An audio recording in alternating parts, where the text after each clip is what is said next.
vraiment l'ADIE et AICF aussi, qui est donc le bailleur, qui a permis donc de poursuivre ce projet-là.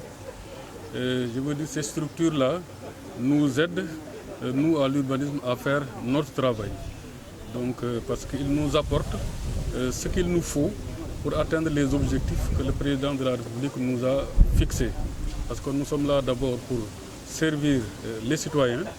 Et comme je vous l'ai dit tout de suite, l'autorisation de construire, c'est vraiment un acte qui est un acte dont tout le monde a besoin. Aussi bien les promoteurs que les privés, que le citoyen ordinaire. Tout le monde a besoin de l'autorisation de construire, y compris d'ailleurs vous-même et nous-mêmes.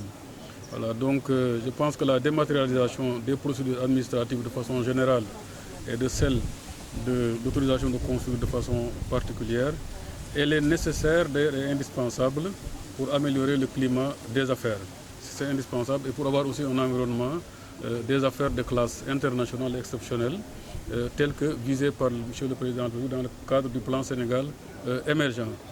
Et aussi cette dématérialisation nous permet d'atteindre les objectifs en termes, en tout cas, de délai de traitement des dossiers, en termes de qualité de traitement de dossiers et d'atteindre aussi les objectifs en termes de bonne gouvernance. Parce que vous savez, la bonne gouvernance aussi, c'est celle-là qui consiste à minimiser les contacts entre celui qui a besoin et celui qui traite le besoin. Et je pense que ce processus-là, qui est automatisé, nous permet en tout cas de minimiser les contacts entre les demandeurs et ceux qui traitent les besoins. Et comme vous le savez, de façon générale, nous avons une réputation à l'urbanisme, en tout cas de prendre beaucoup de temps dans le traitement des dossiers. Et le citoyen ne comprend pas ces procédures-là. Et je pense que cette dématérialisation nous permettra de banaliser en tout cas l'acte de demande d'autorisation de construire, de faciliter le traitement de l'autorisation de construire et en tout cas de faire de sorte que les opérateurs économiques aussi, les promoteurs, en tout cas les investisseurs qui viendront au Sénégal ne vont pas en tout cas avoir à travers cet acte-là un élément de frein à l'exécution de leur activité. C'est important d'avoir cet atelier pour nous, pour un peu échanger sur ces défis et enjeux de la dématérialisation. Je pense que c'est des nouveaux concepts que notre pays est en train de mettre en œuvre et c'est de nouvelles orientations qui sont données par le chef de l'État, son Excellence Monsieur le Président de la République Macky Sall, pour vraiment permettre à cette administration de connaître un nouveau souffle. Parce que nous avons fonctionné d'une certaine manière depuis quasiment notre indépendance à maintenant. Il s'agit là de transformer un peu cette administration pour garantir un peu cette célérité dans nos administrations, pour garantir cette transparence dans ces administrations. Je pense que la dématérialisation est une réponse à tous ces nouveaux défis de bonne gouvernance. Et c'est là véritablement le rôle que nous voulons avoir dans l'administration. Nous voulons être un instrument qui va aider toutes les administrations à pouvoir se doter de ce nouveaux outils. Et dans le cadre de l'urbanisme, nous sommes là avec eux. Nous avons travaillé dans le cadre du projet Télédac depuis près de 2 ans, où nous avons permis de dématérialiser le permis de construire dans la région de Dakar. Comme l'a rappelé tout à l'heure le directeur de l'urbanisme, la majeure partie, en tout cas du permis de construire, ça concerne la région de Dakar.